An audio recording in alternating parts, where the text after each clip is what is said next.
Excelente. Muchísimas gracias, Said. Muchas gracias también a nuestros amigos de Inteligencia Dental y a todos los doctores que se conectaron el día de hoy aquí con nosotros esta mañanita. Aquí en Monterrey, una mañanita fresca, soleada, pero un poquito ahí 17, 18 grados más o menos estaremos. Entonces, un clima bien agradable para estar un ratito aquí platicando, compartiendo.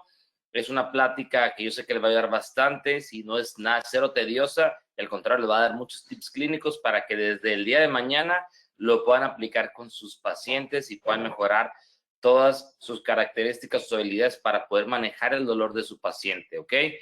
Muy bien, bueno, pues vamos a empezar sin más preámbulo y vamos a darle. Bienvenidos.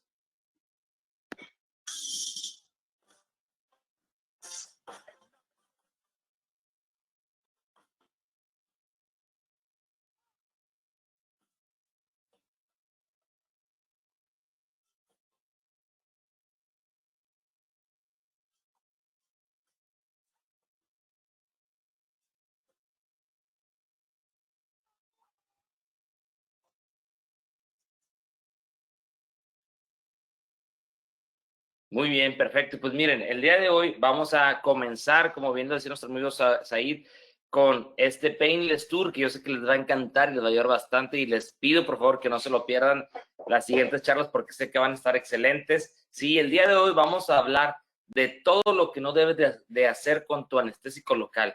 Todas esas creencias que a veces, desgraciadamente, algún amigo, algún profesor ahí de buena manera nos dijo porque él había escuchado sobre la anestesia, todos esos mitos que rodean los anestésicos y que desgraciadamente a veces cargamos con ese peso que no tiene validez científica, no tiene respaldo y lo vamos transmitiendo a otros colegas, lo vamos aplicando en nuestro consultorio y vamos a ver que muchas veces o la gran mayoría en lugar de sumar esos mitos, como les llamo mitos y leyendas de la anestesia, al contrario van a restar las capacidades que podría alcanzar nuestro anestésico o nuestra técnica anestésica. Entonces el día de hoy vamos a hablar sobre todo eso, qué es lo que se comenta y qué es lo que realmente está validado o lo que debemos hacer para evitar todo eso, ¿ok?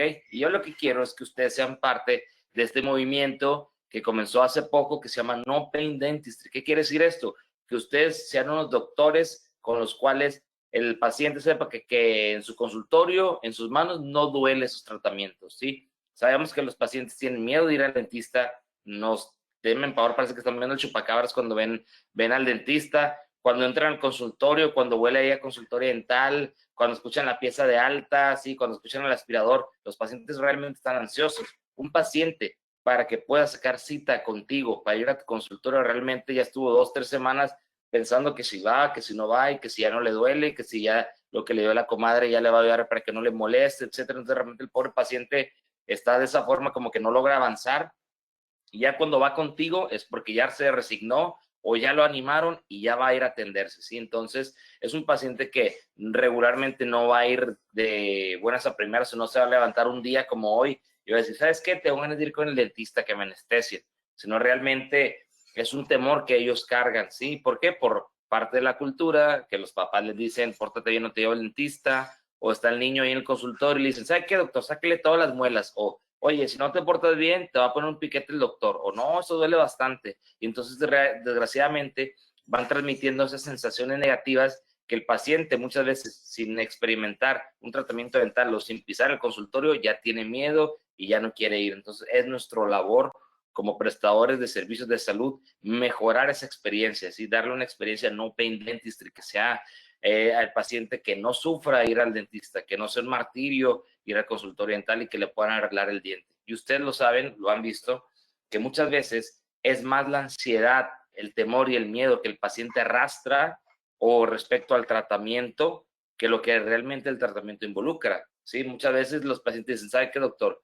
Wow, yo pensé que esto me iba a doler bastante, no me dolió nada, hasta estaba temblando al inicio de la cita, donde desgraciadamente los pacientes tienen miedo, pero bastante miedo de ir con nosotros o del tratamiento que les vamos a hacer.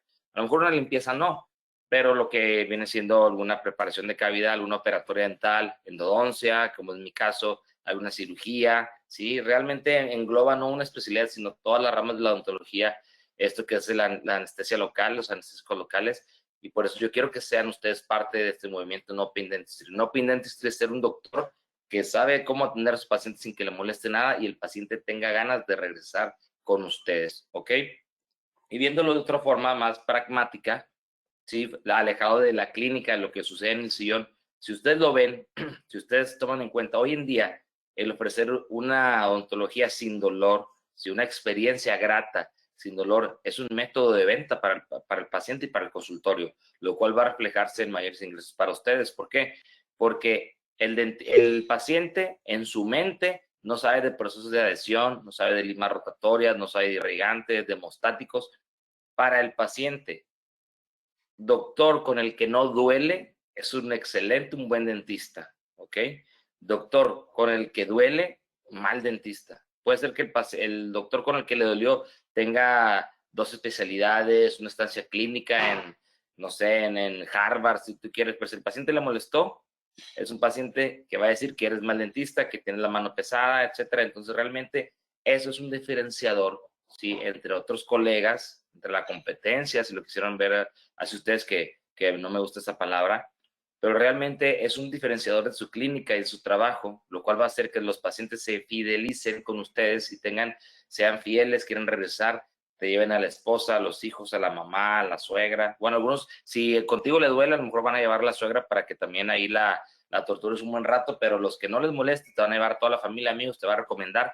Y ustedes saben que esa publicidad es la que tiene mayor validez con los pacientes, ¿sí? Más que publicaciones en Facebook, en TikTok, en Instagram. Eso es lo que realmente vende, porque el paciente cuando llega a tu consultorio ya tienes la venta hecha porque ya su comadre te recomendó, entonces a fuerza que va a ir contigo, ¿ok? Entonces también piensen en eso, en mejorar sus habilidades constantemente para ofrecer un ambiente bonito, agradable, relajado en el consultorio, buena música, ¿sí? Y sobre todo que no les moleste nada al momento de atenderlos a ustedes para que el paciente lo recomiende, tengan más pacientes, tengan que comprar otra unidad donde ya no sean abasto, etcétera, ¿ok?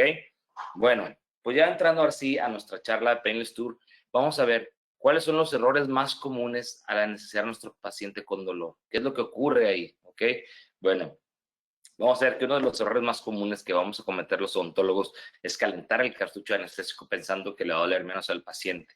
Otro es el anestesia rápido, porque el dentista siempre tiene prisa, siempre va atrasado con los tratamientos, perdón, siempre se le empalman los pacientes en la sala de espera, entonces siempre vamos a la carrera y queremos anestesiar rápido para ya empezar a fresar, para extraer, debridar, instrumentar, etcétera, ¿ok? El no dar analgésicos previos cuando el paciente ya trae dolor dental, ¿sí? Cuando el paciente ya trae dolor dental, vamos a ver que no es lo mismo que necesitar un paciente de rutina que no tiene dolor, porque va a ser más complicado ese escenario. Entonces, muchas veces colocamos nuestro anestésico y no es suficiente la profundidad del anestésico. El paciente siente dormido el labio, la lengua, pero le molesta cuando estamos trabajando en una zona específica, cuando estás colocando el botador, si estás en una extracción en un punto en específico, o cuando estamos por comunicar a la pulpa o queremos llegar a la cámara pulpar para empezar a instrumentar, el paciente siente un piquetito y no lo deja avanzar, ¿ok? El no mezclar distintos cartuchos, le tenemos pavor, o al menos a mí me pasó que me decían que casi era del diablo mezclar cartuchos, porque el paciente le podía bajar la presión, le podía dar taquicardia, se iba a poner mal, etcétera, y vamos a ver que eso tiene cero validez, ¿ok? Y el no utilizar técnicas complementarias. Muchas veces los odontólogos ponemos regional inferior cuando vamos a trabajar suponiendo una molar inferior, ponemos regional inferior y empezamos a trabajar y le molesta y colocamos otro cartucho en regional inferior, volvemos a trabajar y le molesta y ponemos otro cartucho y otro, y ahí vamos y de repente no como que nos encerramos en esa técnica y no vemos panoramas distintos o cómo mejorar nuestro éxito anestésico colocando técnicas complementarias que ahorita les voy a mencionar cuáles son, ¿ok?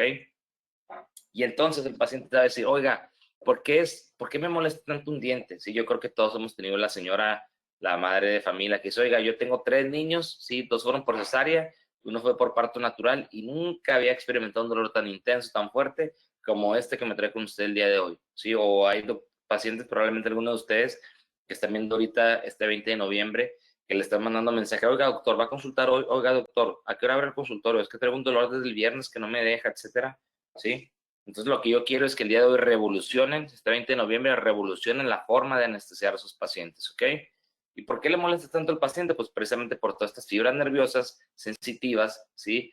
que están provocando ahí o están dando una sensibilidad al paciente ahí, y obviamente cuando hay un dolor se dispara esta zona, ¿sí? Se hacen más sensibles. Entonces antes lo que no molestaba, como un refresco con hielo, el aire del aire acondicionado del carro, un cafecito caliente, lo que antes no molestaba, ahora es un dolor tremendo. Y yo creo que todos hemos visto pacientes que ni siquiera pueden ocluir o cerrar, porque el hacer el contacto, aunque no sea fuerte, del diente inferior con el antagonista, es suficiente para que el paciente le moleste, ¿sí? O lo que me pasó la otra vez, que iba a ir por un kilo de tortillas para comer y que estaba cerrado porque la señora le dolía la muela, ¿sí? Entonces, es el problema al que nos enfrentamos, y es este dolor.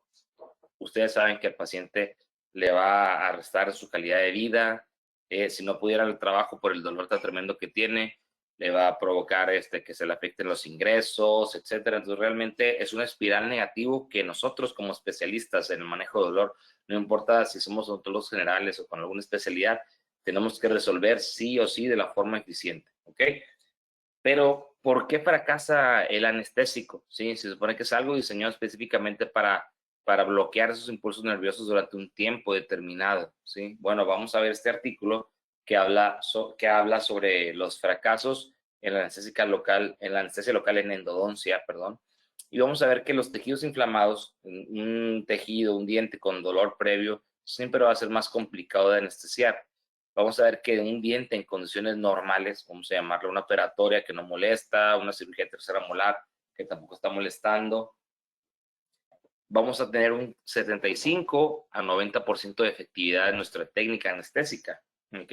Y un diente con inflamación, con dolor, van a fracasar, no es éxito, van a fracasar entre 35 y 80% de las ocasiones. Entonces, imagínate, un paciente con dolor puede ser que de 10 pacientes, entre 3 y 8 no sea suficiente tu técnica anestésica, el paciente siga experimentando dolor, por lo cual tenemos que abrir nuestra mente de cómo anestesiar al paciente de forma exitosa, ¿ok? Este artículo, ¿qué principales causas de fracaso nos menciona? ¿Sí? Al anestesiar a nuestro paciente. Uno es la anatomía, ¿sí? Donde depositamos el anestésico. Si es el maxilar inferior, que sabemos que va a ser más complicado porque la cortical del maxilar es más gruesa. Si en maxilar superior sabemos que el hueso es más esponjoso, por lo cual es más poroso, nuestro anestésico va a poder penetrar de una forma más sencilla, como si fuera una esponja para lavar el carro. Y vamos a ver que el maxilar inferior, el hueso es más compacto, más duro, entonces hay menos espacio ahí, por lo tanto el anestésico batalla más para poder penetrar esa zona, ¿ok? También si hay una inervación accesoria relacionada o con dolor, pues también va a ser más complicado poder anestesiarlo de forma correcta, ¿ok?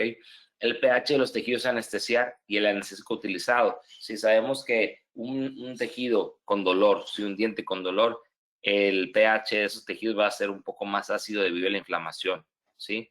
Entonces, aquí, por ejemplo, este artículo principalmente habla del uso de la mepivacaína al 3% para poder controlar el dolor, porque como no tiene vasoconstrictor, tiene un pK más, vamos a llamarle más básico, ¿sí? Entonces, por lo tanto, se adhiere mejor a esos tejidos, aunque está bien documentado que también un anestésico con vasoconstrictor te puede ayudar perfectamente a bloquear a un paciente con dolor, no tiene que ser necesariamente uno sin vaso, ¿ok? El efecto de la inflamación en los nociceptores, o sea, en los receptores del dolor, lo cual va a hacer que estos receptores del dolor estén más excitados, ¿sí? O cualquier estímulo, aunque no sea realmente doloroso, sea suficiente para que el paciente le moleste bastante. Y factores psicológicos como miedo, ansiedad, que el paciente ya trae porque una vez lo maltrataron mucho cuando le quisieron hacer otra endodoncia, o que una vez no le hizo efecto el anestésico y que lo mandaron a su casa con antibióticos 5 o 7 días para que se le controlara la infección y ya pudiera regresar. Entonces, todos esos escenarios que a veces el paciente experimentó o tiene miedo de experimentar, y por lo cual a veces se complica el manejo del dolor en el paciente. Muchas veces lo que tienes que hacer es solamente manejar la ansiedad o controlar, resolver la ansiedad del miedo del paciente, y eso te va a ayudar a que el paciente sea más cooperador, ¿sí? Que se relaje y por lo tanto puedas tratarlo de una forma más efectiva. También es bien importante, sí, que de repente vamos a anestesiar pacientes parcialmente desdentados o con obesidad, que están bien cachetones y que tienen hay un carrillo enorme, y a veces se nos va a complicar como ubicarnos donde tenemos que anestesiar, las estructuras anatómicas, etcétera. Por ejemplo, en este paciente que tiene aquí maxilar superior, maxilar inferior. Chéquense cómo el proceso alveolar de este lado tiene un poco más de estructura y aquí está casi todo ahí deprimido. Entonces, de repente va a ser complicado también poder ubicarnos, ¿sí? Y muchas veces la técnica anestésica tiene que ser teoría y práctica. Con la práctica es con lo que realmente vamos a afinar nuestros movimientos, ¿sí? Nuestra presión al momento de infiltrar, cómo encontrar esas estructuras anatómicas, comparado que si solamente sabemos teoría, ¿sí? Y sobre todo a mí realmente no me gustan no me gustan los libros o los manuales, muchos manuales de anestesia, sí, que hablan de teoría, porque te dicen, en el arco cigomático desplaza una línea vertical con una vertiente a 45 grados y ahí coloca el dedo pulgar. O sea, realmente es algo muy difícil de digerir o de aplicar a veces, o de, como de que lo estás leyendo, llevarlo a la clínica. Entonces yo por eso siempre trato de hacerlo lo más didáctico posible para que quede lo mejor entendido, comprendido posible, ¿ok?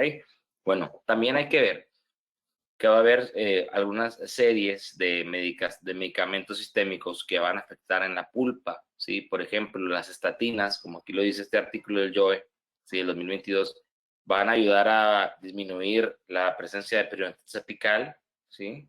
Pero también va a aumentar obviamente la cicatrización de peritonitis apical en esas zonas radiolúcidas, pero también va a incrementar la calcificación en pulpas vitales y por lo tanto te puedes encontrar una pulpa retraída, sí, que sabemos que va a ser más complicado anestesiarla, ¿ok?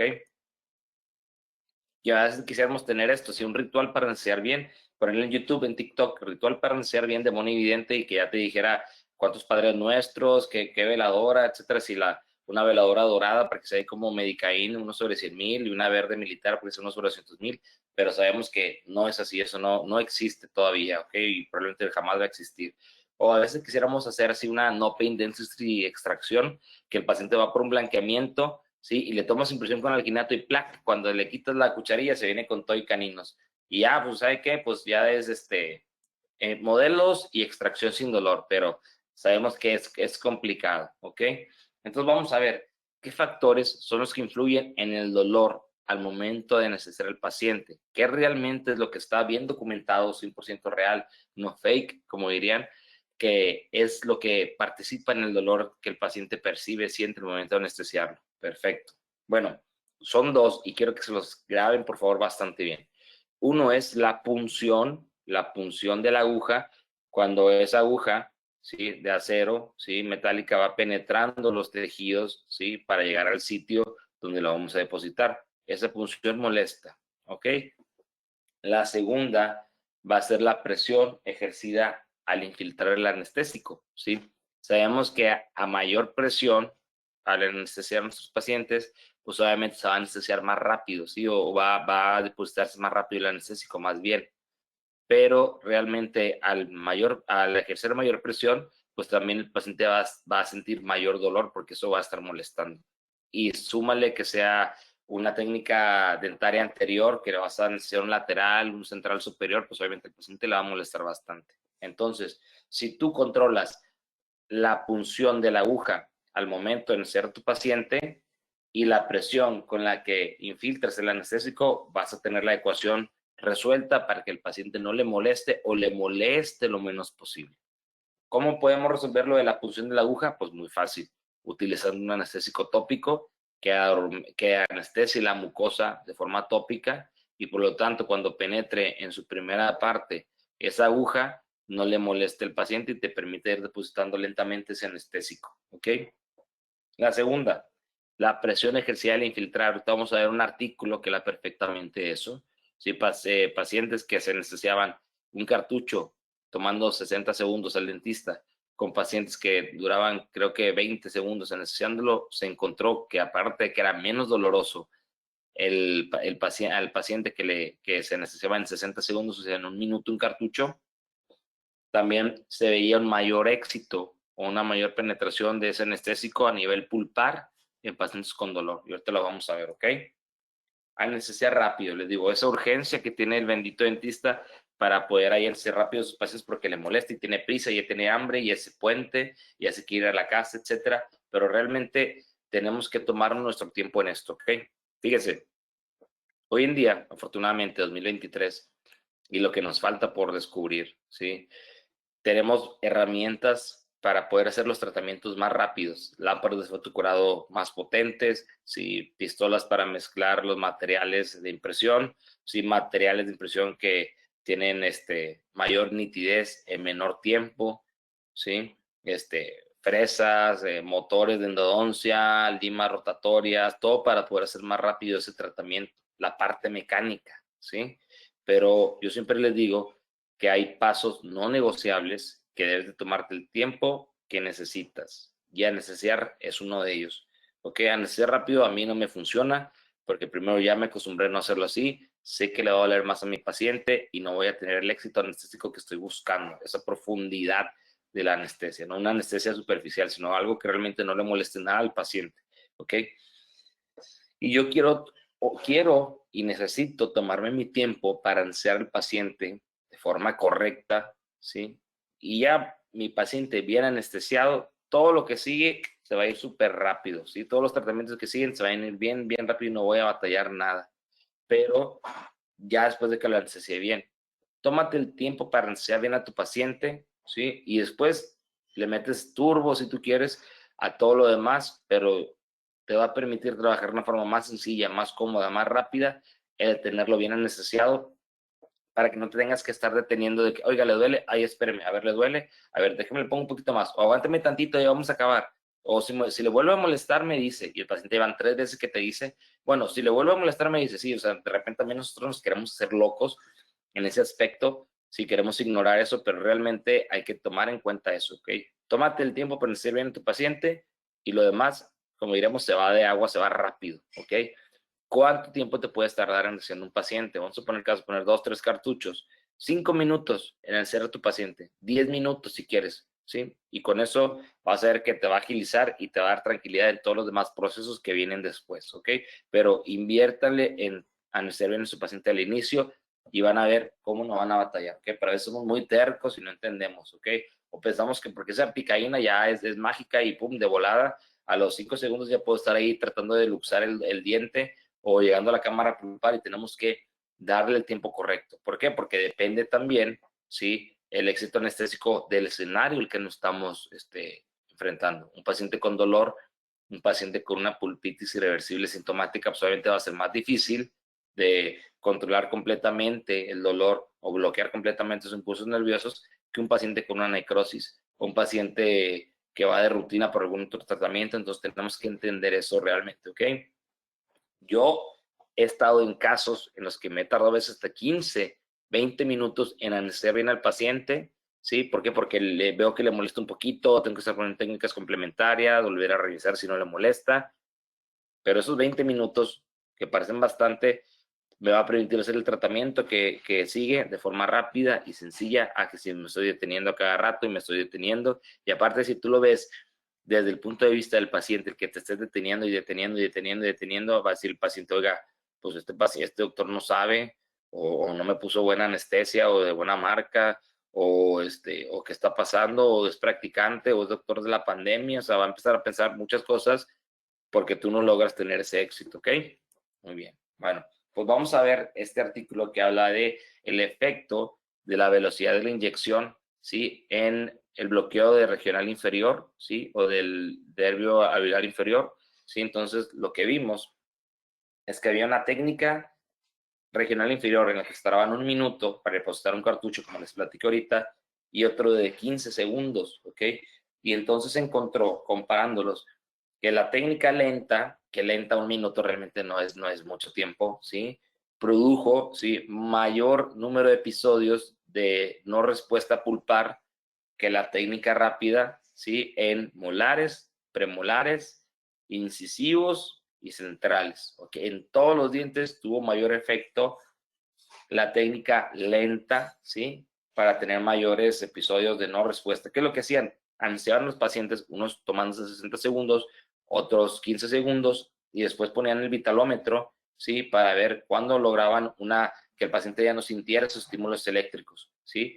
Y con el paciente que estará 1 minuto, encontraron que esos episodios en los que no había nada de respuesta pulpar, duraron más tiempo y había mayor número en los pacientes que se tardaban 1 minuto contra los que se tardaban 15 segundos. Y a veces decimos, ay, no, 15 segundos no me tardo.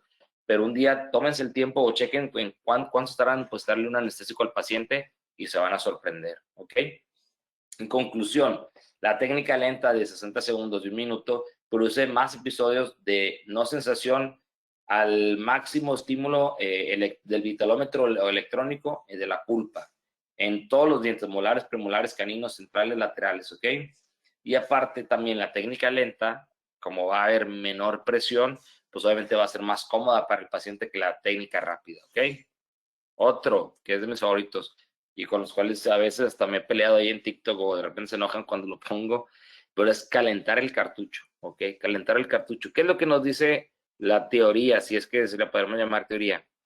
Que si yo caliento el cartucho, sobre todo cuando ya es otoño, es invierno, sí que está muy frío, el calentar el cartucho me va a permitir que el anestésico esté a temperatura corporal, que la temperatura corporal es entre 36.7 grados, 36.3, y por lo tanto, cuando yo coloco mi anestésico en el paciente, no le va a molestar tanto porque no está frío el cartucho, sino está a temperatura del cuerpo y el cuerpo no siente ese choque como de temperatura y por lo tanto es más cómodo. Así se dice, porque es lo que a mí me dijeron y yo un tiempo me la creí desgraciadamente. Entonces, ¿qué es lo que pasa? Primero, vamos a irlo desmenuzando, ¿sí? Desarmándolo más bien este mito. Primero, si yo caliento el cartucho y tú tienes un cartucho de plástico, pues se te va a empezar a chicharrar, ¿ok? Segundo, si yo lo caliento con el mechero, ¿sí? Con el encendedor, o hay doctores más fresas que ponen ahí como el de calentador de resinas para que estén listos ahí. Realmente yo no tengo un control de la temperatura, cuánto se está calentando esto. Yo pongo aquí, lo flameo, se calienta obviamente rápido, pero no sé realmente a qué temperatura está. O sea, eso no está a 36 grados, eso está probablemente 50, 60 grados cuando se llega a calentar así que está directamente colocando la flama. Vamos a suponer que lo calentamos a 40 grados, 36 grados si tú quieres, que lo logramos. De aquí yo voy con el paciente, con el espejo, le retraigo el carrillo, lo comienzo a anestesiar, obviamente esa temperatura de 40 grados, suponiendo que estaba a 50, pum, ya bajó rápidamente a la temperatura ambiente otra vez, ¿ok? Y así pasa, porque por ejemplo, cuando nosotros estamos haciendo endodoncia, o estamos en la universidad que estamos haciendo endodoncia, que calentábamos el PKT o el instrumento metálico para cortar la gutapercha, la poníamos en el rojo vivo, así como si fuera herrero, así como si fuera herrería ahí, al rojo vivo, y de repente íbamos a cortar la gutapercha ya, con el paciente aislado, etcétera, y estábamos cortando la gutapercha, ¿qué pasaba? Como al tercer, cuarto toque del instrumento metálico, como que se enfriaba y ya se empezaba a atorar la gutapercha donde no estaba lo suficientemente caliente. Eso que era metálico, que está al rojo vivo. Entonces, imagínate, un cartucho de anestésico, pues obviamente va a durar menos tiempo ese calor, ¿ok? Viéndolo por ese lado. Otro lado, ahorita se lo voy a platicar. Que el calentar el cartucho, ¿sí? Va a destruir el sulfito, ¿sí? Que es el conservador de los cartuchos con vasoconstrictor y por lo tanto va a descomponer el vasoconstrictor, va a estar en mal estado. Hay que recordar que los sulfitos, ¿sí? Es les digo, el conservador para los cartuchos que tienen vasoconstrictor para desde que se fabrica hasta que llega a tu país, que llega un camión y tu depósito dental lo surte, tú lo compras, lo llevas a tu clínica y agarras ese cartucho del blister, pues obviamente ya pasaron meses, ¿sí? Entonces, eso es para que esté en buen estado. El sulfito es muy termolábil, perdón, o sea, es muy, al exponerlo a altas temperaturas se suele descomponer, entonces si tú calientas un cartucho con vasoconstrictor, ¿sí? Vas a estar colocando un cartucho o un vasoconstrictor en mal estado, ¿sí? Que es defectuoso. ¿Qué es lo que pasa? Que de repente muchos doctores me dicen, entonces si no tengo cartucho, si tengo una MEPI con vaso, entonces la caliento y ya va a ser mi pivacaína sin vasoconstrictor. No funciona así, ¿ok? No, aquí no es Laboratorio de mi Alegría, ni Breaking Bad, nada de eso. Eso no funciona así. Lo que va a estar ocurriendo es que va a estar colocando un anestésico en mal estado. ¿Por qué? Porque el doctor se lo echó, ¿ok? Y vamos a ver este párrafo que habla sobre métodos alternativos para reducir el dolor de la inyección. Y aquí dice, 3 estudios encontraron que el calentar el anestésico local a la temperatura ambiente, cuando se comparaba con temperatura, a temperatura corporal, cuando se comparaba con temperatura ambiente, no redujo el dolor de la inyección subcutánea, ¿ok? Porque acuérdense que era lo que participaba en el dolor al anestesiar, la punción y la presión al momento de infiltrar. Ahí no dice temperatura del cuerpo, ni temperatura del anestésico, ni nada de eso, ¿ok? Y vamos a ver otro. Dice, hoy Karinen, sí, y sus colaboradores encontraron que no había diferencia al anestesiar un paciente a temperatura ambiente, 21 grados, que a temperatura del cuerpo, 37 grados. ¿Ok? Realmente eso no funciona, ¿sí? Eso el paciente, nosotros como humanos tenemos los receptores que digan de que, ya ay, no me dolió porque me lo puso 37 grados. Eso no existe, ¿ok? ¿Y qué es lo que va a pasar? Cuando el paciente ve que el dentista está calentando el cartucho ahí con el encendedor o con las manos, nos gusta mucho hacer eso con las manos cuando hace frío como si fuera chocolate, ¿sí? Que yo creo que es más para que el doctor se caliente las manos con los guantes que realmente se pueda calentar el cartucho. Vamos a ver que esto va a fracasar, ¿ok? ¿Y qué es lo que pasa? Vamos a ver que un cartucho frío o temperatura ambiente se va a unir de forma más fácil a las proteínas de la membrana, ¿sí? Que un cartucho calentado, ¿ok? Vamos a ver otro factor, ¿sí? Que este es extra, que se los quiero dar yo a ustedes.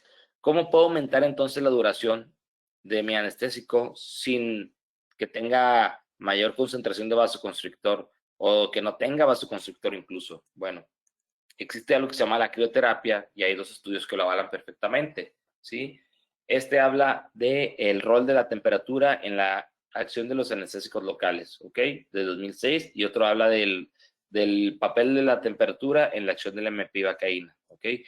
Estos artículos mencionaban que un cartucho enfriado, ¿sí? Tenía el mismo tiempo de latencia que un cartucho de temperatura normal, ¿sí? De 1 a 3 minutos cuando es articaína, de 3 a 5 minutos cuando es lidocaína, mepivacaína, ¿ok? Y aquí se encontró que mepivacaína al 3%, o sea, sin vasoconstrictor, duró más tiempo en los tejidos cuando se aplicaba a 4 grados centígrados que cuando se colocaba a temperatura ambiente, ¿ok? O sea, yo estoy prolongando el efecto de mi anestésico sin necesidad de colocar vasoconstrictor, ¿sí? Y se encontró que la lidocaína 1 sobre 100,000 tuvo mayor acción o mayor tiempo de acción cuando se colocaba a temperatura ambiente, o sea, a 20 grados centígrados, que cuando se colocaba a temperatura del cuerpo, 36.5 grados, ¿ok? Entonces vamos a ver que un cartucho calentado a altas temperaturas va a durar menos tiempo. ¿Por qué? Porque les digo, estamos descomponiendo el vasoconstrictor y eso va a reducir su tiempo de trabajo, ¿ok? Y de igual forma se encontró que la lidocaína tuvo mayor acción cuando se aplicaba a 4 grados centígrados que cuando se aplicaba a 20 grados centígrados. Por lo tanto, vale la pena en un paciente que tenga mucho dolor o que tiene un dolor previo o que sea una cirugía o algo muy invasivo, una pisectomía, un paciente que realmente trae mucho dolor y quieren que todavía les siga bastante el tiempo de anestesia después de que se vaya a su consultorio, enfríen el cartucho, colóquenlo así y van a ver que van a encontrar un mayor éxito en cuanto a la duración del tiempo. Y ahorita ya podemos enfriar los cartuchos. Antes, lo que hacían es que le colocaban una banda que le apretara aquí el cuello al paciente, ¿sí? Como si fuera un cinto. ¿Para qué? Pues para hacer una vasoconstricción con el cinto, ¿sí? Que se redujera ahí el flujo sanguíneo de la cabeza, ¿sí? O de la cabeza al sistema circulatorio y por lo tanto les duraba más el anestésico ahí, pero pues el paciente salía con los ojos así que parece que el Oiga Menó de Eugenio Derbez que lo estaban ahorcando así, entonces pues ya no ocupamos amarrarle un cinto al cuello al pobre paciente, sino solamente enfriar el cartucho, ¿sale? Y por ejemplo, la crioterapia es buenísima y este otro artículo habla sobre eso, ¿ok? Habla sobre el uso de la crioterapia intraconducto para reducir el dolor postoperatorio en dientes con periodontitis apical sintomática. Este es un estudio del doctor Jorge Vera y su grupo, como el doctor Jorge Ochoa, la doctora Mónica Romero, el doctor Marino Vázquez, sí, el doctor Rubén Rosas, todos los colaboradores de primer nivel que tiene el doctor, sí, que son top siempre. Entonces habla este artículo, sí, que en pacientes que tienen necrosis pulpar y periodontitis apical sintomática, irrigaron al final, después de todo su protocolo, toda su instrumentación, con solución salina, ¿sí? A 2.5 grados centígrados, y esto ayudó a reducir el dolor postoperatorio en este grupo que tenía crioterapia, ¿sí? Y en los pacientes que no no se aplicó la crioterapia, pues ocuparon mayor uso de medicamentos para controlar el dolor postoperatorio, ¿ok? ¿Por qué razón? porque la crioterapia ayuda a reducir la temperatura de la superficie externa de la raíz, ¿ok? Sabemos que cuando hay inflamación hay calor, entonces esos tejidos y esa superficie de la raíz va a estar con mayor temperatura, el ligamento periodontal va a estar más inflamado, por lo tanto, entonces si yo irrigo con suero frío, voy a reducir esa inflamación, por lo tanto voy a reducir la temperatura y va a producir un alivio al paciente y no va a tener que estar tomando tantos días de medicamento para poder controlar el dolor. Y aquí habla sobre lo mismo, ¿sí? Exactamente ayuda a reducir la superficie de la raíz, ¿ok? Entonces esto va a ayudar a disminuir la temperatura, ¿sí? Y por lo tanto va a ayudar a que no moleste tanto tiempo o más rápido el paciente sienta un alivio, ¿ok? Perfecto. Otro ahí, mandamiento de lo que no hagas con tus cartuchos anestésicos es que no mezcles cartuchos de anestesia porque le va a hacer mal al paciente. Sí, le va a dar el patatús, le va a dar la taquicardia, la chiripiorca, sí, y vamos a ver que, como diría mi tía, esa es creencia de gente que no ve estas pláticas, ¿ok? ¿Por qué? Vamos a ver. Tenemos distintos anestésicos, mepivacaína, ¿sí? Lidocaína con vasoconstrictor, sin vasoconstrictor, ¿sí? Articaína, uno sobre 100,000, uno sobre 200,000, ¿sí? Y estos obviamente van a tener distintas características, ¿ok?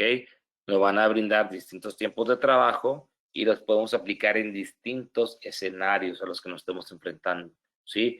Por lo tanto, de repente me preguntan, yo creo que a ustedes les han preguntado, oiga, entonces, ¿cuál es el mejor anestésico? ¿Cuál es el anestésico mejor, el mejor o su favorito?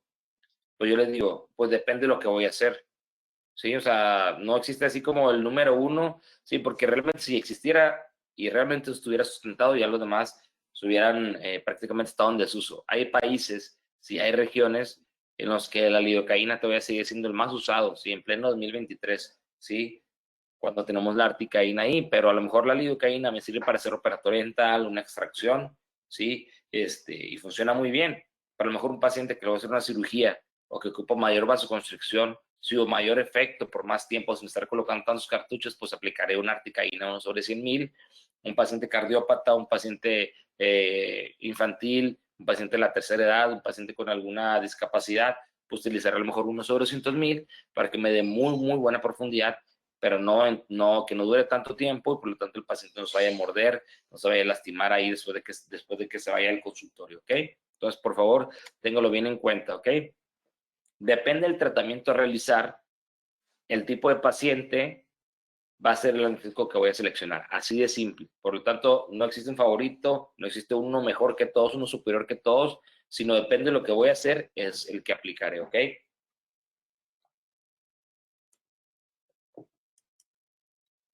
Muy bien. Entonces vamos a ver que tenemos anestésicos de corta duración, como lo es la mepivacaína al 3%, que su tiempo de latencia va a ser de 3 a 5 minutos, nos va a brindar una anestesia pulpar entre 20 y 40 minutos, ¿ok? La lidocaína sin vasoconstrictor, sí, que va a durar de 3 a 5 minutos, ¿sí? El tiempo de latencia, que es lo que tarda en hacer efecto, la anestesia pulpar de 5 a 30 minutos. Estos son de corta duración porque no traen vasoconstrictor, ¿ok? Y están estos que son de duración intermedia, ¿sí? Que es el anestésico, que es la articaína al 4%, ¿ok? La lidocaína al 2% y la mepivacaína al 2%. Vamos a ver que Septodont nos ofrece articaína en la presentación de 1 sobre 100,000, que es la medicaína dorada, la de la banda dorada, y 1 sobre 200,000, que este es de mis favoritos, que es la de la bandita verde militar, comparado con la de mepivacaína sin vaso, que es verde claro, ¿ok? Vamos a ver que por su fórmula, ¿sí? Va a tener un tiempo de latencia más corto, de 1 a 3 minutos solamente, ¿sí? Y me va a dar una anestesia pulpar perfecta de 60 minutos y duración en tejido de 3 a 5 horas, ¿ok? La articaína, 1 sobre 100,000, igual, tiene tiempo de latencia de 1 a 3 minutos, anestesia pulpar de 60 minutos, pero va a durar más tiempo en tejido, ¿sí? ¿Por qué? Porque está más concentrado ese vasoconstrictor y por lo tanto en la articaína va a durar más tiempo, ¿ok? La lidocaína está 1 sobre 100,000, la que se utiliza aquí en México, de 3 a 5 minutos, igual que la mepivacaína al 2%, que es la de la bandita café de Medicaín, ¿sí? Que es de 3 a 5 minutos también y da una excelente anestesia pulpar también, ¿ok? Pero yo, sinceramente, que me dedico a atender pacientes con dolor, pacientes de emergencia, de urgencias, sí, entonces voy a utilizar casi siempre la articaína y con eso puedo resolver todo de forma maravillosa sin mayor problema, ¿ok? ¿Y qué es lo que pasa? Vamos al depósito, ¿sí? Y de repente le decimos ahí al que atiende, oye, quiero articaína, porque me dijeron que era muy buena, viene una plática y quiero usarla. Ah, perfecto. ¿Cuál me recomiendas? Y está la articaína de 1/100,000 y está la articaína de 1/200,000. Ok, pero bueno, vamos a hablar de esta. La medicaína, la articaína de 1/100,000, ¿qué características tienes?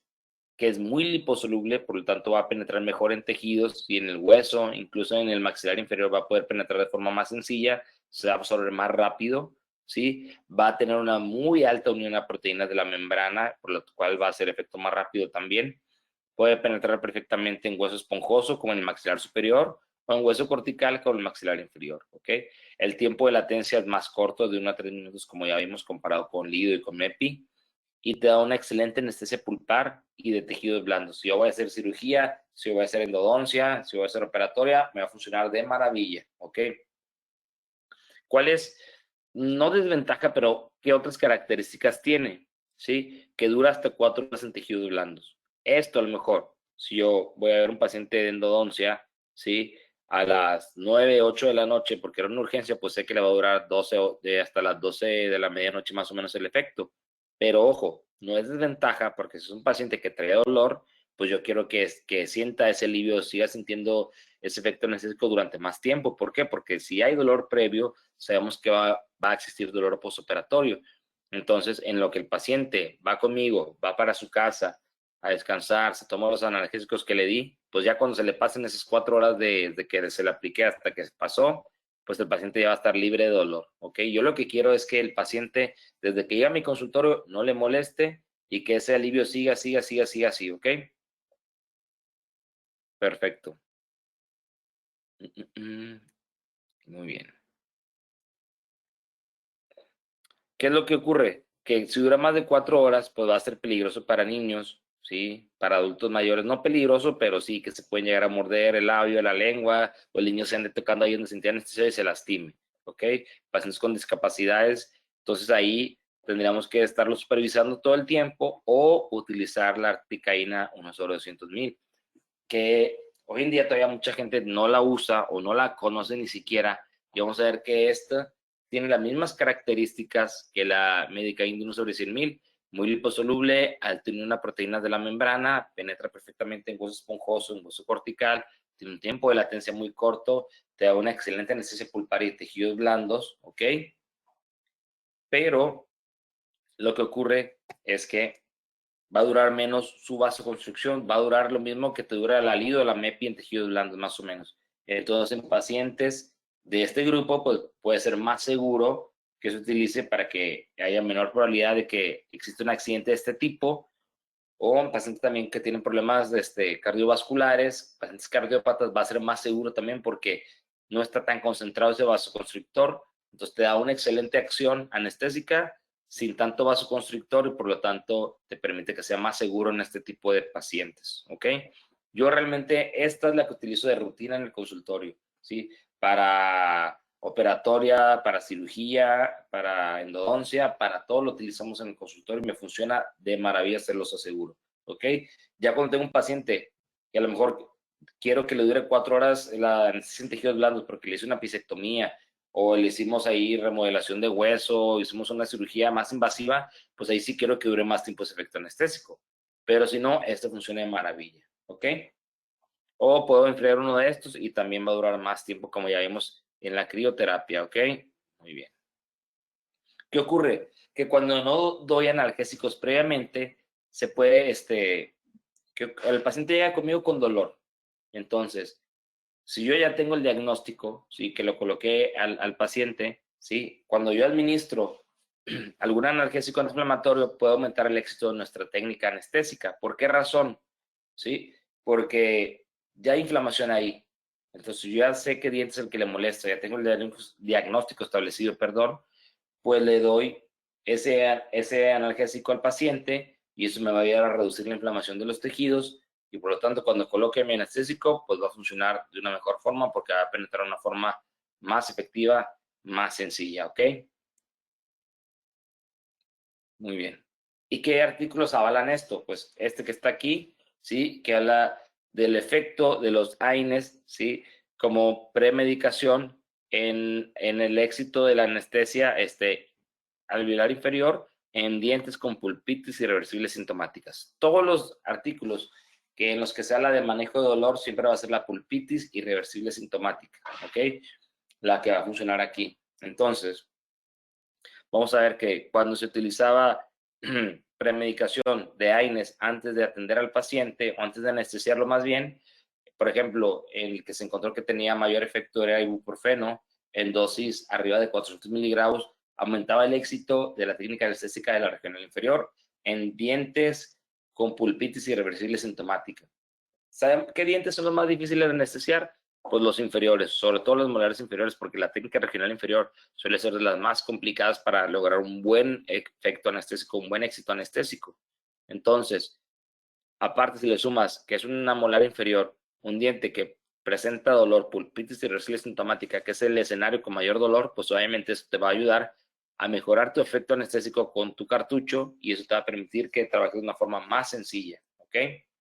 Ese es otro que habla igual. Este se lo pone en modo pregunta. ¿Será acaso que los AINES como premedicación en pacientes con pulpitis irreversible sintomática aumenta el éxito del anestésico en el bloqueo del regional inferior del nervio alveolar inferior? Y vamos a ver que sí. Aquí dice, perdón, esta investigación habla que cuando se daba un AINES, un antiinflamatorio no esteroideo, llamémosle ibuprofeno, ketorolaco, diclofenaco, naproxeno, etcétera, ¿sí? Una clonixinato de lisina, ¿sí? De 30 a 60 minutos antes de anestesiar al paciente, ¿sí? Ayudaba a promover un mayor éxito anestésico en los pacientes con dolor. Entonces, realmente sí funciona. Aquí dice, ibuprofeno, diclofenaco 50 miligramos, ketorolaco 10 miligramos, han encontrado tener un buen éxito en aumentar el éxito, vaya, de la técnica anestésica en regional inferior, ¿ok? Entonces sí funciona, ¿sí? Pero aquí dice igual que el ibuprofeno de 400 miligramos para arriba, ¿sí? Es la dosis que tuvo mayor efecto. Yo cuando tengo un paciente con dolor, le doy ibuprofeno 400 miligramos, 600 miligramos o hasta 800 miligramos cuando trae molestia y sé que lo voy a anestesiar. ¿Por qué? Porque eso me va a ayudar a que mi anestésico pueda funcionar de una mejor forma, más eficiente, ¿sí? Y no esté batallando en colocar más y colocar más y colocar más ahí en técnica complementaria, ¿ok? Entonces hay que utilizarlo. ¿Qué puntos de inyección alternativos tengo para reforzar? ¿Sí? Si vemos que ya coloqué la regional inferior, la dentaria posterior y no logro tener un mayor éxito, ¿qué me puede ayudar? Bueno, vamos a ver qué me puede ayudar poner fondo en vestibular, articaína en fondo de saco, ¿sí? Cerca de los ápices. ¿Por qué? Porque ya vimos que la articaína penetra perfectamente en el hueso cortical, en el hueso esponjoso, entonces vamos a depositar más cerca ese anestésico de mi ápice y de mis fibras nerviosas y por lo tanto va a ayudar a hacer un mayor bloqueo. En molares inferiores, premolares inferiores, también puedo colocar articaína por lingual para poner así articaína por vestibular, por lingual a nivel de los ápices y tengo un mayor éxito anestésico, ¿ok? ¿Qué otras técnicas tengo? Tengo la intraligamentaria, que también es de mis favoritas, sí, pero esta se recomienda que la coloques antes de que empieces a trabajar. ¿Por qué? Porque sabemos que en la intraligamentaria entra presión ahí en el espacio del ligamento periodontal, ¿sí? Y te va a dar un efecto casi instantáneo, ¿sí? De ayudar a aumentar el efecto anestésico, pero desgraciadamente lo más que dura son 10 minutos. Le pongas lido, le pongas MEPI, le pongas articaína, sea cartucho de vidrio, cartucho de plástico, va a durar máximo 10 minutos, ¿ok? Entonces, es el problema, que es muy cortito tiempo, es muy efectiva, pero dura muy poquito. Entonces, tengo que aplicarla y ya empezar a aislar el diente o ya empezar a debridar, ¿sí? Después de que la coloqué, para que pueda aprovechar ese tiempo de trabajo que me va a dar, ¿ok? Otra es la mentoniana en maxilares inferiores, ¿sí? Para poder aumentar el éxito en esas molares inferiores con dolor, ¿sí? Por si hay una inervación accesoria, ¿sí? De ahí del miloioideo, o también sabemos que hay una sensibilización central cuando el dolor se expande, para que no exista ese problema ahí, ¿ok? Otro punto también es la intraligamentaria, que sabemos que va a funcionar, perdón, la intrapulpar, que yo realmente casi ya no la uso, ¿sí? Y cuando la uso es porque ya realmente no me queda de otra. es muy buena, sí, muy efectiva, efecto inmediato, pero sabemos que es muy molesta cuando la colocas en el paciente. ¿Sí? Cuando el paciente siente que pinchas ahí el conducto o la cámara pulpar, el paciente casi brinca, ¿sí? Y el problema es que para que tú puedas colocar la intrapulpar, tienes que tener una comunicación directa con la pulpa, ¿sí? Entonces, ¿qué es lo que pasa? En endodoncia, que muchas veces no podemos llegar ahí no podemos llegar al conducto porque vamos bajando, ¿sí? Y no podemos ni siquiera llegar a la pulpa. Entonces, ahí es cuando nos va a ayudar la entidad ligamentaria, ¿sí? Y no tengamos que hacer de que espérame tantito y pum, llegas a la pulpa. Entonces el paciente cuando le dice espérame tantito le está molestando, luego llegas a la pulpa y le molesta más todavía porque ya comunicaste y le diste un fresazo a la pobre pulpa inflamada y luego todavía le pones la intraligamentaria y pues el paciente casi está viendo a San Pedro donde lo mataste con todo el dolor que experimentó contigo, ¿ok?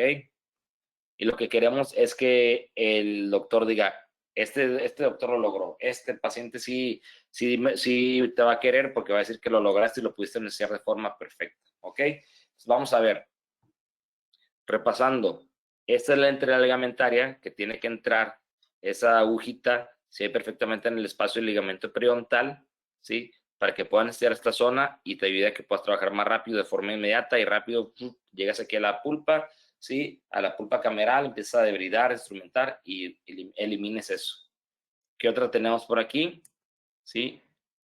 Articaína por lingual, ¿sí? Aquí se debe colocar un poco más abajo porque aquí casi está en la cresta, debe ir un poco más abajo el nivel del ápice, ¿sí? Por este lado para que la puedas anestesiar mejor y articaína por vestibular también para que funcione de maravilla, ¿ok? Bueno, vamos a ver, este tabla me gusta mucho porque habla de la duración aproximada de la anestesia pulpar en técnica intraligamentaria, ¿sí? Y vamos a ver que aquí se trataron premolares y primeras molares inferiores y superiores en ambos casos, ¿ok? Y se encontró que la lidocaína al 2% en todos te daba 10 minutos de trabajo, en premolares inferiores, premolares superiores, primeras molares mandibulares, primeras molares de maxilar superior, ¿ok? Aquí te recomienda que en dosis más concentradas de vasoconstrictor, como 1 sobre 50,000, no es indicado ya que es muy alta la concentración de vasoconstrictor. Y aquí menciona, bien importante, que mepivacaína simple, ¿sí? O sea, que no trae vasoconstrictor, tampoco se recomienda porque se ha encontrado que las fórmulas sin vasoconstrictor no son tan efectivas para realmente darte esta anestesia intrapulpar. Otra que tenemos es la técnica intraósea, que realmente es muy utilizada en Estados Unidos, en otros países, pero en México y en Latinoamérica no tanto. ¿Por qué razón? Porque tienes que tener un ojo especial, tienes que hacer como si fuera cuando canalizan al paciente aquí en la vena, sí que dejan ahí el plastiquito para que lo puedan volver a inyectar, igual aquí, lo colocan aquí de vía externa, ponen ese plastiquito para que tengas la vía y después colocan la otra aguja para poder bañar directamente aquí el hueso. Es muy efectiva, pero no se utiliza aquí en México o realmente no se utiliza mucho, ¿ok? Necesitas ciertas agujas, insertos especiales y queda ahí una laceración donde hiciste esa punción vía mucosa. Entonces, creo que tenemos herramientas en las que no ocupamos esta día a día. Y otra es la intrapulpar, que les digo, es el último recurso porque es muy molesta, tiene una duración muy corta también, de 15 a 20 minutos, tiene una acción inmediata, pero necesitas que la pulpa esté expuesta, ¿ok? Que es lo que a veces no conseguimos. Entonces, realmente esta, le digo, es martirizar al pobre paciente, a menos que sea tu ex, que sea tu suegra, pues dale, pero si no, no sean feos, no sean malos, porque el paciente realmente te lo va a agradecer. Les digo, con esas técnicas intraligamentarias, técnicas complementarias, articaína por vestibular, articaína por lingual, técnica intraligamentaria, ¿sí? Te va a ayudar a que no moleste tanto el paciente, bloquees completamente esos estímulos nerviosos, ¿sí? Tengas una anestesia realmente profunda y no tenga dolor el paciente, ¿ok? Algo que quiero recordarles en cuanto a anestesia local, es que el paciente sienta dormido el labio, la lengua, la mucosa, la encía, no quiere decir que ya esté listo para atenderse a ese paciente, ¿ok? ¿Por qué razón? Porque sabemos que lo primero en anestesiarse es la mucosa, es el labio, es la lengua. Entonces, muchas veces, oiga, ¿ya siento dormido el labio? Sí, ya, doctor. Ah, perfecto, ya está listo. y lo aíslas, empiezas a trabajarlo y el paciente va brincando porque le está molestando, ¿ok? ¿Qué es lo que tienen que hacer ustedes para tener un buen diagnóstico?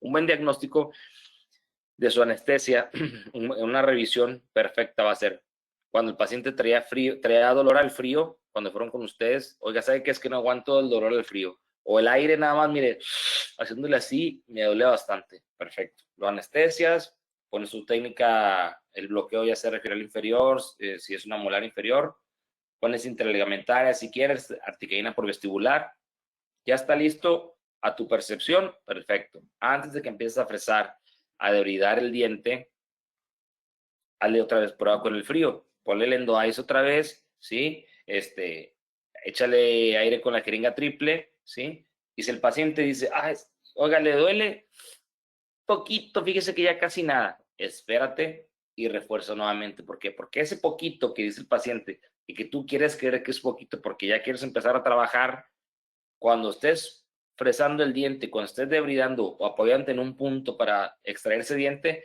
el paciente le va a molestar, ¿sí? Ese poquito que el paciente siente ya trabajando es muchote, ¿ok? Realmente esa pequeña sensación, ese duele bien poquito, ya casi nada, ese ya casi nada es demasiado cuando estás trabajando ahí porque estás invadiendo esa pulpa. Entonces mejor refuerza, vuelve a hacer pruebas con el frío, con el aire, con el Endo-Ice. Oiga, ¿le molesta? Ándele, a ver si ya no me molesta nada. Perfecto. Ahora sí podemos empezar a trabajar con confianza, ¿ok? Y de todos modos siempre tienes que tener una cárpula ahí preparada para poner intraligamentaria, porque muchas veces aunque el paciente ya no le duele el frío, pero hay un proceso muy inflamatorio o de dolor previo de muchos días o muy intenso, a veces incluso cuando ya estás empezando a trabajar y el paciente no le dolía nada ya con lo frío, cuando empieza a trabajar ahí le molesta y le molesta y le molesta otra vez. Entonces ahí tenemos que ir reforzando, ¿ok? Pero es un hecho de que si el paciente le duele poquito, le va a doler bastante cuando lo estés trabajando. Entonces hay que tomar en cuenta eso y por eso les digo que debemos tomar nuestro tiempo para anestesiar de forma correcta al paciente, ¿ok? Cuando, por ejemplo, también, si el paciente decía que no podía morder o le molestaba la percusión, anestésialo, prepáralo y cuando tú piensas que ya estás listo para comenzar, hazle pruebas otra vez a la percusión y si el paciente ya no le molesta, ahora sí comienza. Si le molesta poquito y casi nada, refuérzale con intraligamentaria, pon un poquito más de articaína por vestibular y ahora sí vas a poder trabajar de forma correcta, de forma tranquila y el paciente te va a amar, ¿ok? Muy bien. Y si nada de esto les funciona, ¿sí? Les recomiendo este medicamento que la otra vez me pasó mi amigo, el doctor Chino, que es mi asistente. Él trabaja en una asociación no gubernamental que van a hacer brigadas todos los días y reciben muchos donativos de medicamentos, de ropa, etcétera, para las personas de bajos recursos que atienden. Y me dice, oye, mira, estaba aquí acomodando las medicinas y llegó este medicamento. Y dice tratamiento celestial y viene aquí Jesús en la imagen. Dije, oye, ese no lo conozco, ¿qué medicamento es? Y luego acá en las instrucciones dice, modo de empleo, tomar una dosis diaria o más con abundante ingesta de fe, esperanza y caridad. Conservar en un lugar cálido, de amor y lejos de la humedad. Contraindicaciones, no temer a la sobredosis, sin peligro a automedicarse. No se aconseja poco consumo. Dije, oye, pues, ¿qué será esto? ¿Serán las semillas del ermitaño o qué es este medicamento tan fabuloso? Y resulta que ya cuando lo abrió, era un rosario. Por eso decía que contenía 60 tabletas. Entonces, si ya todo lo que les platiqué no es suficiente para poder controlar el dolor de tu paciente, pues saca este medicamento y ponte a rezar ahí el rosario con tu paciente, misterios gozosos, dolorosos, luminosos, los que toquen ese día, para poder encomendarte y ya que se le quite el dolor de plano, porque si no pudiste con esto, realmente vas a ocupar el rosario, pero no. Dejándonos de bromas, sí, siempre podemos anestesiar a nuestros pacientes, ¿ok? Y siempre lo podemos hacer de forma correcta, ¿ok? Miren, aquí hubo un problemita con la presentación y antes de terminar quería mostrarles esto de acá. Aquí está.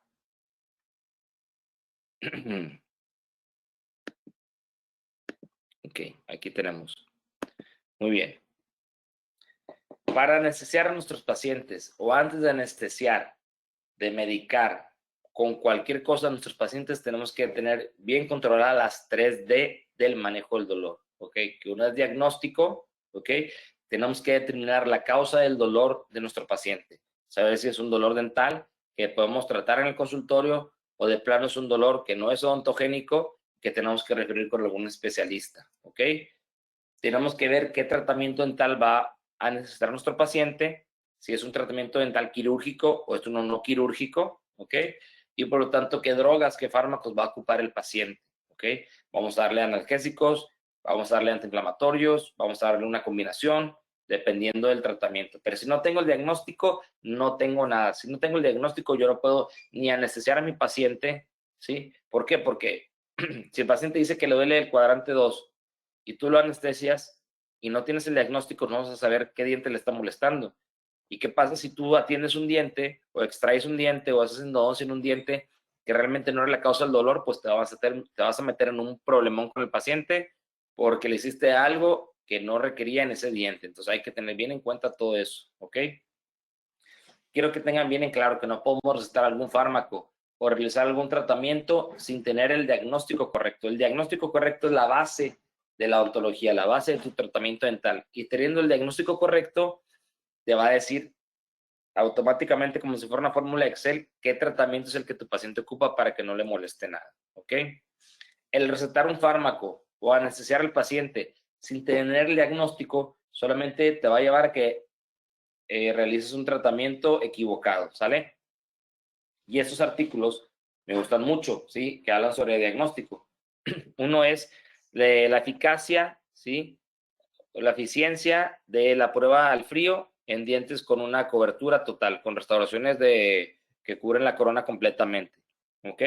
En este artículo se encontró que cuando se hacían pruebas, obviamente un diente que tenía aquí, dice full coverage restorations, o sea, una protección cuspidea completa, ¿sí? Era más difícil en pacientes que tenían dolor dar con el diagnóstico. ¿Por qué? Porque esa porcelana, esa metal porcelana que está ahí, esa circonia, pues iba a interferir entre tu diagnóstico y la pulpa, ¿ok? Pero aquí mencionaba que de todos modos hicieras pruebas con frío para determinar qué diente era el que estaba molestando, porque aunque tenga una restauración completa, al tú aplicar frío vas a activar esa pulpa que está inflamada y te va a reproducir el dolor, ¿ok? Es bien importante que siempre logremos reproducir el dolor de nuestros pacientes, ¿ok? Y este otro me gusta bastante, que dice, evaluación del efecto de analgésicos comunes en la sensibilidad pulpar. En estos pacientes lo que hicieron era pacientes con pulpitis irreversible sintomática, que vemos que es el diagnóstico certero para los artículos de dolor, de manejo de dolor. Y entonces encontraron que cuando al paciente se le daba paracetamol y se le daba ibuprofeno antes de anestesiarlo, antes de atenderlo, ¿sí? Pero todavía no tenían el diagnóstico correcto, el diagnóstico de hacer todo el diente, encontraron que el ibuprofeno desde los 20 minutos ya reducía la sensibilidad al dolor al frío, comparado con el paracetamol que a los 40 minutos ya reducía la sensibilidad al frío, ¿sí? ¿Qué era lo que pasaba? Al paciente le daban ibuprofeno, a otro grupo le daban paracetamol, ¿sí? Y después le hacían pruebas con el EndoEyes nuevamente a esos dientes para ver cómo respondían. Y aquí mencionaba que el ibuprofeno lograba enmascarar esa molestia al frío a los 20, 40, 60 minutos. Y el paracetamol desde los 40 minutos se tardaba un poco más en hacer efecto, pero sí ayudaba a enmascarar ese dolor y por lo tanto un paciente que ya tomó medicamento y que no tenemos el diagnóstico, pues nos puede llevar allá un pequeño dolor de cabeza.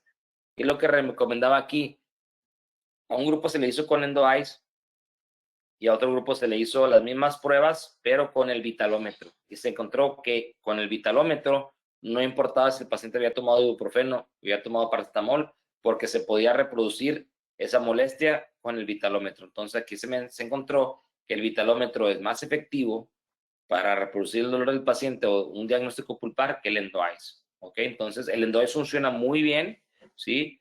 Es una maravilla, pero el vitalómetro también es una herramienta que puedes utilizar para estos casos. O en pacientes que tienen una restauración completa coronaria, ¿sí? Puedes colocar EndoEyes y si el diente tiene dolor, se va a reproducir de todos modos, aunque sea una cantidad menor, ¿sale? Y por último, este artículo habla también de la reducción al momento de punzar a nuestros pacientes, ¿ok? Habla del efecto de la anestesia tópica en el dolor de la aguja, de la inserción de la aguja y la inyección relacionados con pacientes que tienen ansiedad y que se les va a realizar una cirugía apical. en estos pacientes se encontró que cuando tú colocabas anestesia tópica en esta zona, iba a ayudar a reducir el dolor de la inserción, ¿sí? Y de llevarla hasta el lugar de su sitio. ¿Por qué? Porque este anestésico tópico te ayuda a adormecer esta zona, esa mucosa, y por lo tanto la aguja va a penetrar de una forma más suave, más sencilla, sin que le moleste tanto al paciente. También es bien importante que ustedes seleccionen una muy buena aguja. Una que me gusta mucho y que se la recomiendo que la busquen y la compren es la de Septoyec XL. La Septoyec XL es de extra lumen y por lo tanto tiene un 50% más de espacio en la circunferencia de la aguja, y eso te va a permitir que el anestésico fluya sin tanta presión y por lo tanto moleste menos al paciente. Y eso me ha funcionado de maravilla en pacientes que tengo que hacerles para un canino, un lateral, un central. Funciona de maravilla, entonces yo se lo recomiendo que lo busquen. Póngale anestesia tópica a su paciente, ¿sí? Y van a ver que esa inserción o esa punción se va a disminuir. Y si aparte tú te tardas un minuto en administrar tu cartucho de anestesia, pues obviamente le va a molestar menos al paciente y le va a producir mayores episodios donde no haya nada de respuesta pulpar, aunque la estimules ahí con el vitalómetro. Entonces sí vale la pena colocar anestesia tópica, sí vale la pena anestesiar al paciente por lo menos un minuto en tu cartucho de Medicaín para que el paciente no le moleste absolutamente nada, ¿ok? Y aquí se encontró que en todos los grupos, en todos los pacientes, perdón, del grupo en el que se colocó anestesia tópica, hubo menos o cero dolor al momento de colocar la aguja que en los que se ponían placebo. Entonces vale la pena que ustedes utilicen anestesia tópica, ¿sale? Y por último, sí, pues quiero agradecerles nuevamente a Ceptodont, a mi amigo Said, a todo el grupo de inteligencia dental aquí que nos brindaron su plataforma, a todos los doctores que se conectaron desde todas las partes de México, de Latinoamérica, de Iberoamérica, ya por España también. Muchísimas gracias y dejo aquí mis redes sociales a su disposición por si copan algún artículo de los que hablé ahorita, tienen alguna duda, lo que ustedes quieran, me pueden encontrar en Instagram, en Facebook, en TikTok, en mi mail, en YouTube también, o hasta en Twitch. En todos lados estamos y estamos para servirles, doctores. Acuérdense que debemos de sumarnos al Painless Tour, ¿sí? Que ustedes sean unos doctores no pain dentistry, con el que no le moleste nada a su paciente, para que su paciente quiera regresar con ustedes y no le moleste absolutamente nada y tengan abarrotada la clínica dental y ustedes se sientan bien porque son unos expertos en el manejo del dolor de sus pacientes, ¿sale? Muchísimas gracias y quedo atento para todas sus preguntas, doctores.